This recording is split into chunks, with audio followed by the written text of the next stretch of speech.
Este estudio analiza los beneficios de la dieta cetogénica en personas con diabetes tipo 2 y sobrepeso con respecto a el control glucémico, el peso corporal y los niveles de colesterol. Y es un estudio relativamente reciente del año 2022. La diabetes tipo 2 está muy relacionada o asociada clínicamente con el sobrepeso y con la enfermedad cardiovascular. Este es un tema muy interesante porque generalmente se propone o se entiende que la obesidad en sí misma es la causa de la diabetes, cuando en realidad es bastante más complejo que eso. Y esta es mi opinión, muchas veces los factores que conducen a la obesidad, sobre todo los que tienen que ver con los hábitos alimenticios y con los hábitos de vida en general, son los mismos que por idénticos y también por otros mecanismos conducen también a la diabetes tipo 2. Es decir que no siempre es la obesidad la que causa diabetes, sino que son estos hábitos los que pueden causar ya sea diabetes u obesidad. Entonces, si estos conceptos se usan incorrectamente y se aplican, por ejemplo, para bajar de peso con el único y exclusivo fin de manejar los niveles de glucosa o el manejo de la diabetes, puede no ser la mejor idea.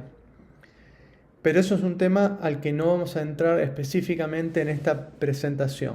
Por el otro lado, el estudio propone que la enfermedad cardiovascular también se correlaciona con los niveles de glucosa, pero en este caso en el sentido inverso, es decir, que son los niveles de glucosa y la diabetes la que aumenta el riesgo de enfermedad cardiovascular. Convendría aclarar aquí, también como opinión personal, de que en realidad lo más relacionado con la enfermedad cardiovascular son los niveles de insulina, que obviamente generalmente también aumentan cuando los niveles de glucosa están altos. Lo importante es que los autores del estudio destacan estas dos correlaciones y por ello destacan también el papel de la alimentación en el manejo de la diabetes. Podríamos decir por vía indirecta, ya que por medio de la alimentación se puede controlar tanto el peso corporal como los niveles de glucosa en sangre, y en este contexto la dieta influye en la diabetes tipo 2. La dieta cetogénica, que es baja en carbohidratos y alta en grasa, se propone en este estudio como una alternativa efectiva, ya que la misma tiene un impacto positivo sobre esos dos componentes, el peso corporal y la glucosa o azúcar en sangre.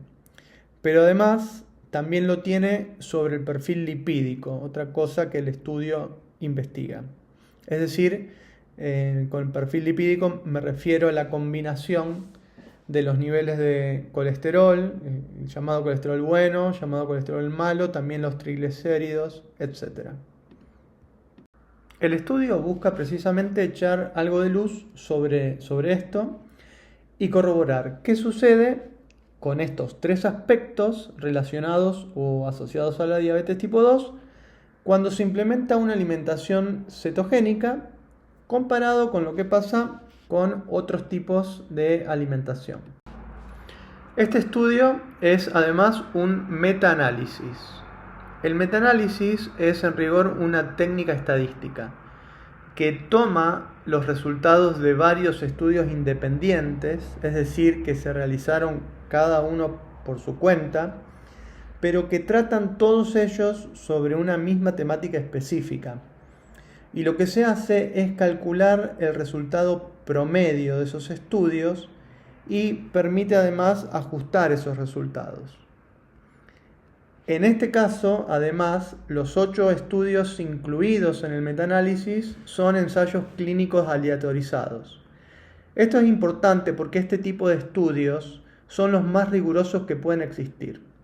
Y en nutrición muchas veces se suele usar otro tipo de estudios mucho más débiles, mucho menos rigurosos, para generalizar indebidamente algunas conclusiones. Lo importante a tener en cuenta es que en los ensayos clínicos aleatorizados o randomized control trials se pueden establecer, y son los únicos que pueden establecer, relaciones de causalidad. Es decir, se puede decir que tal o cual nutriente o tal o cual dieta o sea cual fuera tal o cual intervención genera o es causa de tal o cual resultado. Es decir, no establece meras asociaciones, sino relaciones de causalidad. En los 8 estudios seleccionados en este metaanálisis, los participantes tenían sobrepeso y tenían diabetes tipo 2. Y asimismo, en los 8 se implementó en uno de los grupos de participantes una alimentación cetogénica.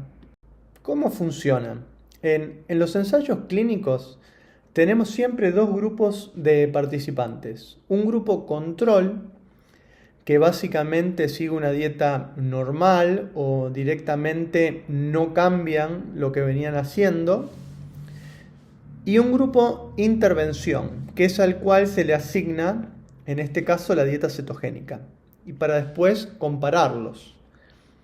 En todos los estudios que integran este metaanálisis, la dieta cetogénica se definió como una dieta de menos de 50 gramos de carbohidrato por día, con una porción alta de grasas y moderada de proteínas. La duración de las intervenciones varió entre 3 meses y 2 años, dependiendo de cada uno de estos 8 estudios. Los grupos de control siguieron dietas tradicionales, dietas más tradicionales, digamos, con más cantidad de carbohidratos. Veamos entonces los resultados. En cuanto al peso, los participantes que siguieron la dieta cetogénica lograron una mayor pérdida de peso que el grupo control, que llevaba, como dijimos, una alimentación, digámosle, normal o con más carbohidratos. También el grupo cetogénico o grupo de intervención se observó una reducción significativa en la circunferencia de cintura, lo cual es importante porque la grasa abdominal, que es la que se mide por la circunferencia de cintura, está más asociada con un mayor riesgo metabólico en general. Y en cambio, el índice de masa corporal, el famoso IMC, no mostró una diferencia significativa. Pero acá cuidado porque el IMC o índice de masa corporal, que esto no baje mientras sí se reduce la circunferencia de cintura, suele indicar una, digamos, recomposición corporal. Es decir, que se pierde grasa, pero se gana algo de masa muscular. Y por eso el IMC permanece estable, con menos grasa y más músculo. Y esto obviamente es positivo. Ustedes pueden ver que aquí aparece algo llamado SMD, que significa Standardized Mean Difference o diferencia media estandarizada, y lo que indica es que los participantes con una dieta cetogénica perdieron en promedio 5.6 kilos de peso más que el grupo control, y a su vez perdieron 2.32 centímetros de cintura más que el grupo control. Por eso se observa que dice allí menos 5.63 y menos 2.32 respectivamente.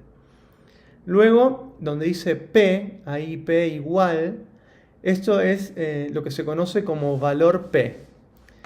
Y muestra qué tan probable es que esos resultados se deban al azar.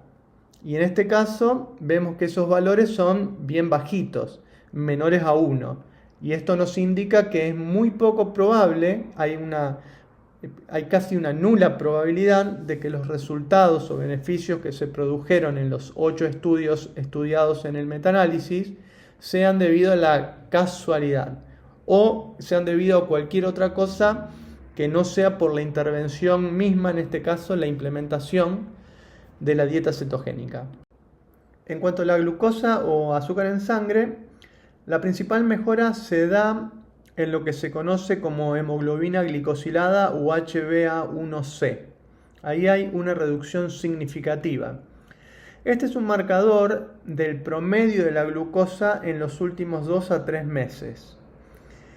En quienes siguieron la dieta cetogénica, este valor bajó más que en los otros grupos.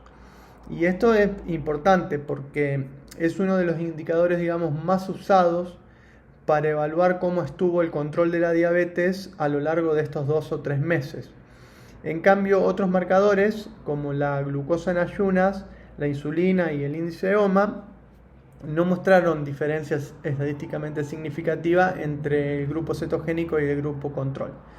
Ahora, ¿por qué puede darse esto? ¿Por qué puede haber bajado en el grupo intervención, en el grupo que siguió una dieta cetogénica, el promedio de glucosa y no bajó la glucosa en ayunas? Bueno, mi teoría personal y digamos lógica basada en la fisiología es que seguramente el grupo de la dieta cetogénica ha bajado su glucosa postprandial, es decir, la glucosa después de comer, que no se midió en el estudio. Pero como este grupo come menos azúcar, menos carbohidratos, después de comer es razonable que la glucosa no le haya subido demasiado y que haya variado poco entre antes y después de comer. Entonces, en promedio, su glucosa fue más baja. Mientras que el grupo control, que siguió la dieta con más carbohidratos, es razonable entender que cada vez que comía, le subía mucho más el nivel de glucosa postprandial. Y eso influyó en el promedio a largo plazo para que su hemoglobina glicosilada sea más alta. Porque, y esto puede resultar un poco complejo, pero glicosilada significa literalmente con glucosa pegada. Es decir, la hemoglobina está empastada, por decirlo de una forma muy burda, de glucosa. Y ello ocurre cuando los niveles de glucosa en sangre están elevados por mucho tiempo seguido. Entonces ahí es cuando la hemoglobina adquiere o se le empasta, como usé el término antes, la glucosa, por estar expuesta mucho tiempo. Y eso va más allá de los niveles de glucosa en ayunas, porque tiene que ver con los niveles de glucosa durante todo el día. En el estudio también se vio una tendencia favorable en los niveles de insulina en ayunas, que estuvo cerca de ser significativa, lo cual refuerza la idea de que esta dieta puede ayudar también en ese aspecto. Con respecto al perfil lipídico, que es una de las medidas más asociadas, a veces muy mal interpretadas, con respecto al riesgo cardíaco, podemos ver cómo impactó la dieta en los valores de colesterol y triglicéridos. Los resultados también son positivos. Vemos que la dieta cetogénica logró reducir los triglicéridos, que es a mi gusto el indicador más directamente asociado al riesgo cardiovascular, y logró aumentar el colesterol HDL, que es lo que muchas veces se llama como colesterol bueno.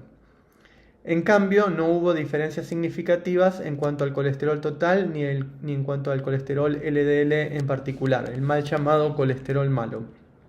Entonces, vemos que los efectos son positivos en los marcadores más críticos del perfil lipídico, ya que bajaron los triglicéridos y subió el HDL, lo que va en una dirección favorable para la salud cardiovascular. Aquí puede observarse también la Standardized Mean Difference, que es de 0.36, o sea, la disminución fue de 0.36 en cuanto al grupo intervención de la dieta cetogénica en comparación con el otro, y el HDL subió en el mismo grupo 0.28 a comparación del grupo control, y que los valores también, los valores P, indican que esto es estadísticamente significativo y que no se debe a la casualidad o a otro factor que no sea la propia intervención. Sintetizando, entonces, las principales fortalezas del estudio son que se trata de un metaanálisis, una clínica estadística importante, que incluye además ensayos clínicos aleatorizados, que es el estándar de oro de la investigación. Además, se puede destacar como fortaleza que se están evaluando indicadores bien concretos, como peso, glucosa, perfil lipídico, y que los datos se analizaron con métodos estadísticos robustos, lo que da resultados, digamos, bien precisos. Con respecto a las limitaciones, las verdaderamente relevantes que encuentro es que se incluyeron únicamente 8 estudios y además que no todos midieron los mismos parámetros. El estudio concluye muy bien, sin dificultades, que la dieta cetogénica entonces mejora significativamente el peso corporal, la hemoglobina glicosilada y los triglicéridos y el HDL en pacientes que tienen sobrepeso y con diabetes tipo 2, y logran sugerirla como intervención terapéutica efectiva en ese grupo poblacional. Personalmente creo que los resultados de este estudio refuerzan una necesidad de reevaluar el rol del colesterol LDL, mal llamado colesterol malo, en el riesgo cardiovascular.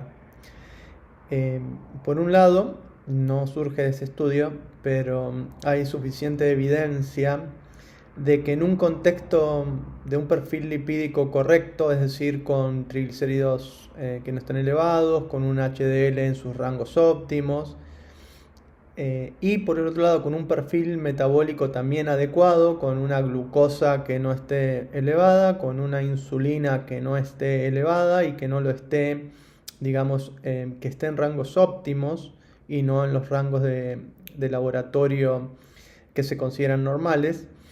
El LDL elevado no conlleva ningún riesgo cardiovascular. Y esto también se puede medir porque generalmente en ese perfil lipídico, es decir, en ese perfil lipídico y metabólico donde se tiene un nivel bajo de glucosa en ayunas, una hemoglobina glicosilada baja, los triglicéridos bajos, un buen perfil de HDL, la glucosa está baja y demás, el LDL no está oxidado. Y lo que la evidencia científica también muestra es que la calidad de las partículas de LDL, que el mismo no esté oxidado, es el factor determinante del riesgo cardiovascular.